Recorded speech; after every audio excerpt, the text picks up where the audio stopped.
Las partes interesadas.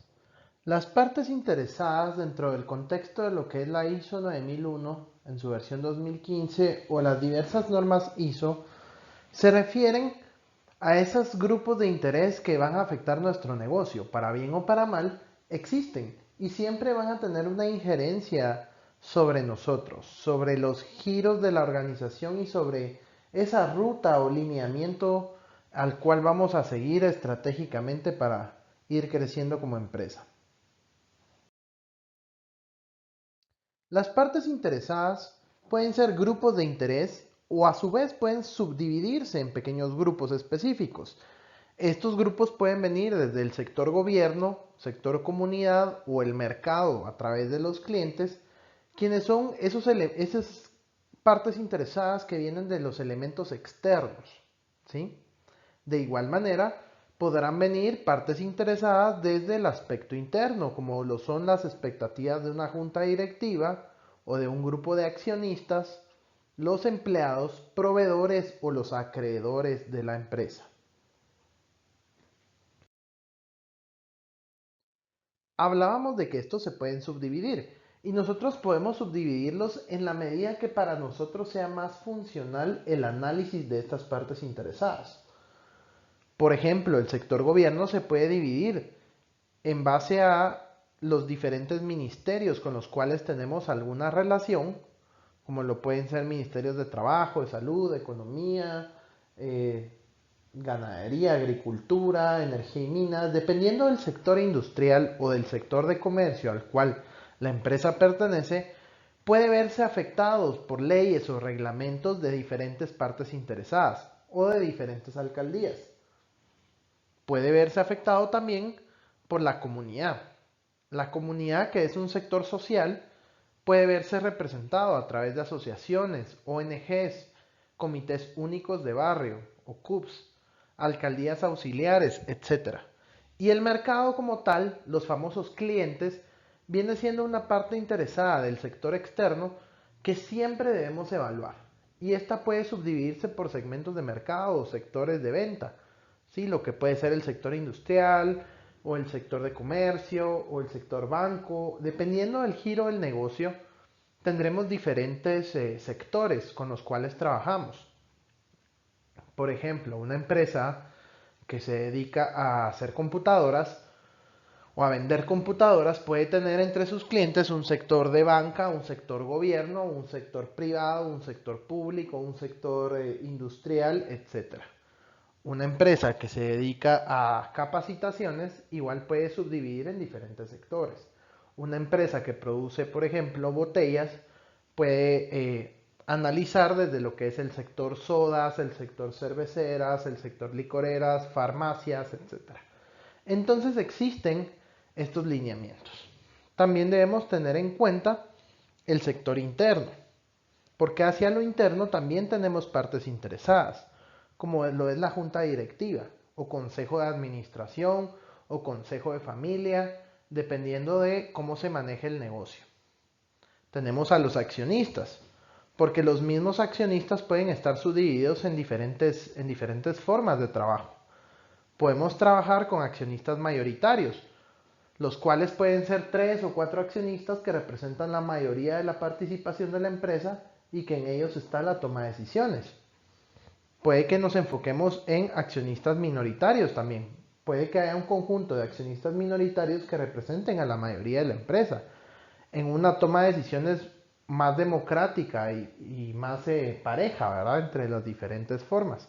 O un grupo de accionistas manejados a través de grupos de inversión. Existen empresas que cotizan en bolsa o que cotizan en el mercado y que a través de diferentes grupos de inversión pues se representan los accionistas y las necesidades de los mismos, ¿verdad? Que están en función de metas de rentabilidad, metas de liquidez a nivel de resultados. Podemos considerar a los empleados como una parte interesada o un grupo de interés a través de sus sindicatos y sus necesidades, asociaciones solidaristas que tendrán otras metas o los empleados como tal que a veces pues lo que buscan es un pago justo, prestaciones laborales o algún tema de seguridad, beneficios de responsabilidad social, etcétera. Podemos considerar a nuestros proveedores como parte interna. Tenemos a veces diferentes clases de proveedores. En cada giro de negocio hay una forma específica. Tenemos los famosos proveedores únicos. A veces tenemos proveedores que tienen un monopolio en el mercado y que necesitamos su materia prima y que únicamente podemos trabajar con ellos. Tenemos proveedores corporativos. Estos son muy similares a los proveedores únicos, ya que estos proveedores generalmente son una decisión corporativa. No podemos elegir a alguien más, por lo que sus necesidades y expectativas van a ser muy diferentes de las de un proveedor ordinario o un proveedor común, ¿verdad? O un proveedor crítico, que son aquellos que nos suministran de algún material crítico para la operación sin el cual no podemos trabajar. También podemos considerar a nuestros acreedores a través de bancos, gobiernos, personas individuales o jurídicas. Así que nosotros tenemos la capacidad de desglosar los grupos de interés y subdividirlos en pequeños grupos o pequeñas entidades que son partes interesadas. ¿Y por qué lo hacemos? Porque uno de los elementos es evaluar a estas partes interesadas. La norma nos pide que consideremos su importancia. Así que nos toca evaluar a estas partes interesadas. Las partes interesadas pueden valorarse para identificar su pertinencia. La norma habla de un concepto que se llama parte interesada, pero también habla de un concepto que se llama darle seguimiento a las necesidades y expectativas de partes interesadas pertinentes. ¿Qué quiere decir esto? Que no todos los grupos o no todos los sectores que vimos anteriormente van a ser parte de las pertinencias de la empresa. ¿Qué quiere decir las pertinencias? De nuestros resultados. No son ellos las personas a quienes les damos cuentas o les rendimos cuentas. Únicamente las partes interesadas llamadas pertinentes serán esas partes sobre las cuales la empresa tiene que dar resultados, tiene que dar respuesta y rendir cumplimientos. Es pertinente la parte que por su nivel de influencia, su nivel de poder o su nivel de interés o una combinación de estas pueda ejercer presión sobre la organización, sobre sus resultados o sus decisiones. Pongamos un ejemplo. No es lo mismo hablar de que yo tengo, por ejemplo, 12 proveedores de papel, digamos papel de baño, y yo tengo 12 proveedores para surtir papel de baño, papel de oficina, papel para lavar trastos, etcétera, para lavar manos, secar manos. Y yo tengo 12 proveedores para escoger. No es lo mismo a que yo necesite una materia prima, pongamos un mineral, oro, níquel, acero, que solo uno o dos proveedores pueden surtirme. O que yo, por ejemplo, en el sector comercial, yo venda televisores, pero, por ejemplo, yo tengo una exclusividad con una marca de televisión, pongamos de ejemplo LG, y que entonces yo no pueda surtir de otras marcas, o que tenga que cumplir una cuota de mercado, una cuota de venta para poder mantener los precios con los cuales me dan ellos las televisoras. Entonces, todo esto se vuelve en un juego de interés, en un juego de poder, en un juego de influencia, que nos va a permitir identificar quiénes son estas partes interesadas. No son pertinentes las partes de menor valor, a las cuales no se le rinden cuentas por parte de la organización. Y este análisis nos va a servir no solo en el sistema de gestión de la calidad, sino en cualquier otro sistema de gestión ISO, como lo es el sistema de gestión ambiental, inocuidad de alimentos, seguridad industrial, seguridad de la información, etc.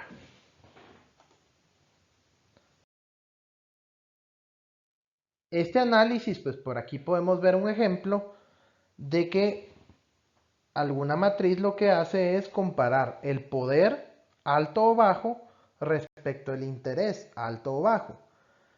De manera que una empresa puede determinar que únicamente, por dar un ejemplo, únicamente las empresas o los grupos o sectores de partes interesadas que permanezcan dentro del sector de poder alto e interés alto son a las que les respondemos con resultados, a quienes les rendimos cuentas.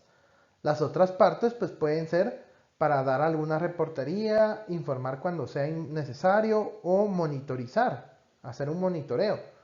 Pero ¿con quiénes vamos a trabajar? Con los que tenemos que involucrar en nuestro negocio, ¿sí?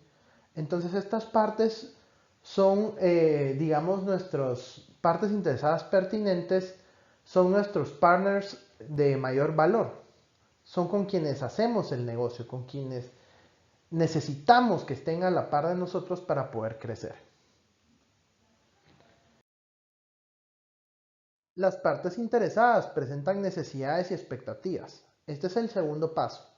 Una vez determinamos quiénes son las partes interesadas que sean pertinentes, el segundo paso es determinar cuáles son sus necesidades y expectativas. Dice que las partes interesadas presentan necesidades y expectativas. Este análisis se puede realizar con todos los grupos, las cuales podemos evaluar considerando que las necesidades es todo aquello que es indispensable para ellos, todo lo que sea un requisito. Y estos requisitos para estas partes interesadas y lo que es la expectativa son cosas diferentes. La necesidad sería un requisito y la expectativa es lo esperado pero no obligatorio por estas partes interesadas. De manera que el sistema de gestión está comprometido a nivel de resultados a lograr estas necesidades de las partes interesadas. Y mucho ojo, porque al hablar de hay un compromiso, significa que hay una intención. Y esa intención es a nivel de resultados.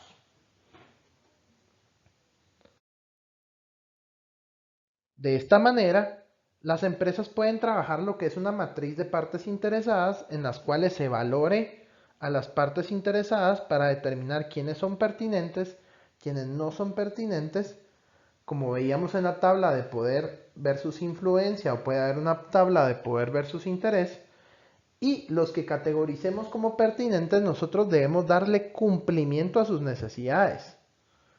Que estas necesidades pueden venir desde una parte interna, como lo son los accionistas, con la rentabilidad y la liquidez, como lo puede venir una parte de un acreedor, si yo tengo un acreedor muy grande, que lo que me va a pedir son ciertas cuotas, ciertos resultados o ciertos intereses. Como puede venir una parte externa, la más importante, los clientes, y tendrán una necesidad específica. ¿Cómo obtenemos esa necesidad?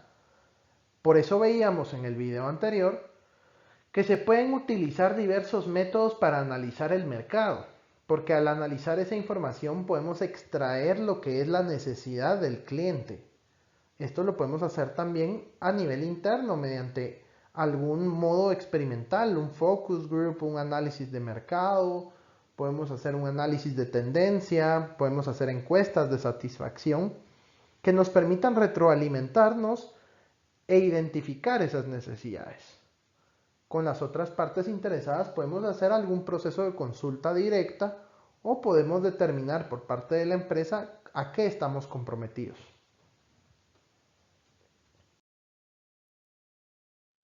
Las necesidades de las partes interesadas pertinentes deberían considerarse resultados a lograr o alcanzar por parte de la organización y deberían ser una base para determinar el alcance de mi sistema de gestión.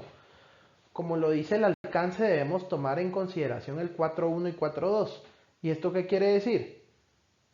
Que, por ejemplo, si mis partes interesadas a mí me exigen rentabilidad y liquidez y yo entre mis procesos no contemplo un proceso comercial o un proceso de cobros o un proceso que me pueda suministrar esa información, una contabilidad puede ser, o una gerencia financiera, pues entonces no tengo cómo obtener esos datos. Y si es una necesidad, entonces no me hace falta un proceso.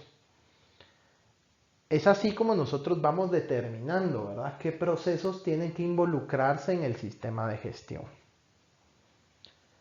Estas se pueden integrar también las necesidades a la planificación estratégica. Y es la recomendación principal, que las integremos a la planificación estratégica o que desde los análisis de contexto externo e interno involucremos quiénes son estos actores y hagamos el ejercicio de las partes interesadas antes o al mismo tiempo que el ejercicio del análisis de contexto, de manera que podamos integrar las necesidades dentro de los análisis y poder, a través del FODA, estructurar las estrategias que permitan ese logro de resultados.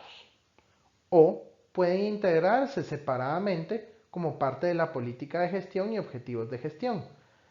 Puede que nosotros adaptemos la política e involucremos algún aspecto de las partes interesadas, aunque el contexto no lo contemple, pero la política sí, de manera que en la política vayamos a aterrizar tanto la parte de contexto y estrategias como las necesidades de partes interesadas.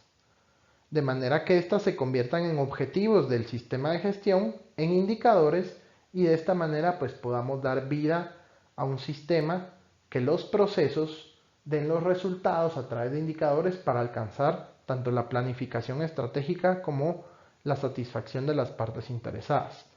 Al final, el objetivo general del sistema de gestión, de calidad en este caso, es dar cumplimiento a la parte estratégica y a las partes interesadas. Si estos dos elementos se cumplen a través del cumplimiento de política y objetivos, pues el sistema está logrando sus resultados. Muchas gracias por la participación y colaboración. Atento a sus comentarios, dudas, sugerencias. Sergio Cardona.